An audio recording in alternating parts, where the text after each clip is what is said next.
છોટાઉદેપુર શહેર ભાજપ એસટી મોરચા તેમજ લઘુમતી મોરચા દ્વારા નગરપાલિકા ખાતે 32મા વિશ્વ આદિવાસી દિવસની ભવ્ય ઉજવણી કરવામાં આવી। 9મી ઓગસ્ટ એટલે વિશ્વ આદિવાસી દિવસ વર્ષ 1982માં સંયુક્ત રાષ્ટ્રસંઘ દ્વારા એક સમિતિની રચના કરવામાં આવી હતી, જેની પ્રથમ બેઠક એ જ વર્ષની 9મી ઓગસ્ટમાં મળી હતી। 10 વર્ષ પછી 1992માં બ્રાઝિલના રિયો ડી જાનેરો ખાતે પૃથ્વી પરિષદનું આયોજન કરાયું હતું, જેમાં 68 જેટલા દેશોના 400 આદિવાસી આગેવાનો ભાગ લઈ વિશ્વ સમાજ સમક્ષ આદિવાસીઓ અને પ્રકૃતિને બચાવી લેવા વૈશ્વિક જાગૃતિ અભિયાન માટે અપીલ કરી હતી।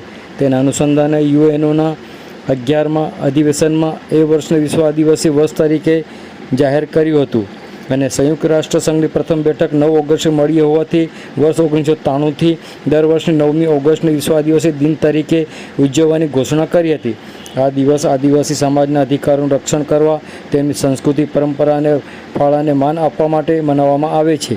આજે વિશ્વભરમાં આદિવાસી સમાજ દ્વારા વિશ્વ આદિવાસી દિવસની હર્ષભેર ઉજવણી કરવામાં આવી રહી છે, જે અંતર્ગત છોટાઉદેપુર ખાતે શહેર ભાજપ એસટી મોરચા તેમજ લઘુમતી મોરચા દ્વારા વિશ્વ આદિવાસી દિનની ઉજવણી પ્રસંગે છોટાઉદેપુર નગરપાલિકા સ્થિત ભગવાન બિરસા મુંડાની પ્રતિમાને ફૂલહાર કરી બિરસા મુંડા અમર રહો જેવા ગગનભેદી સૂત્રોચ્ચાર સાથે વિશ્વ આદિવાસી દિવસની ઉજવણી કરવામાં આવી હતી।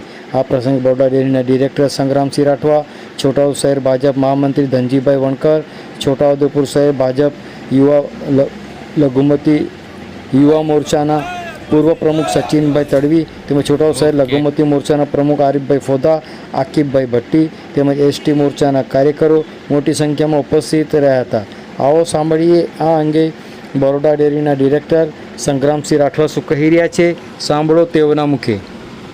બિરસા મુંડાજીની મૂર્તિની સ્થાપના 2017માં હું એ આદિવાસી જિલ્લામાં પ્રથમ કરી હતી અને આજે અમારા માટે ગર્વની વાત છે કે વીર બિરસા મુંડાજીને અમે જ્યારે જોઈએ છે તો અમારામાં હિંમત આવી જાય છે, અમારામાં એક જનૂન આવી જાય છે કે ના, અમારા સમાજ માટે જય જોહર જય આદિવાસીની વાત લઈને અમે આગળ ચાલવા જઈ રહ્યા છે।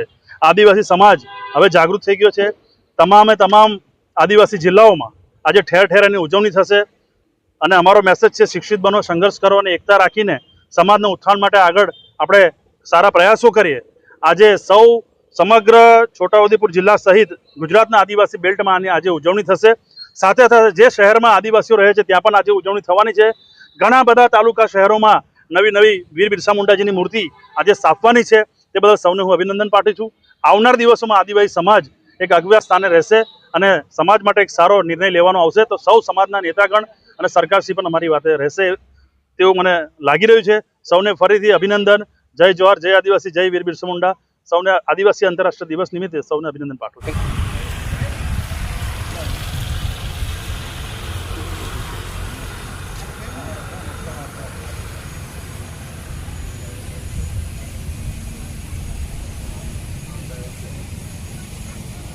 જય આદિવાસી, જય જોહાર, જય આદિવાસી, જય વીર બિરસા મુંડા।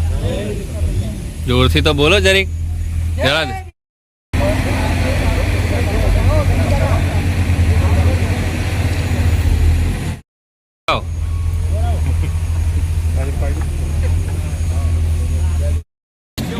જય જોહાર, જય જોહાર, જય જોહાર, જય આદિવાસી, જય આદિવાસી, જય આદિવાસી, જય આદિવાસી, જય બિરસા મુંડા, જય બિરસા મુંડા, જય બિરસા મુંડા, જય બિરસા મુંડા, જય આદિવાસી, જય આદિવાસી। ઓકે।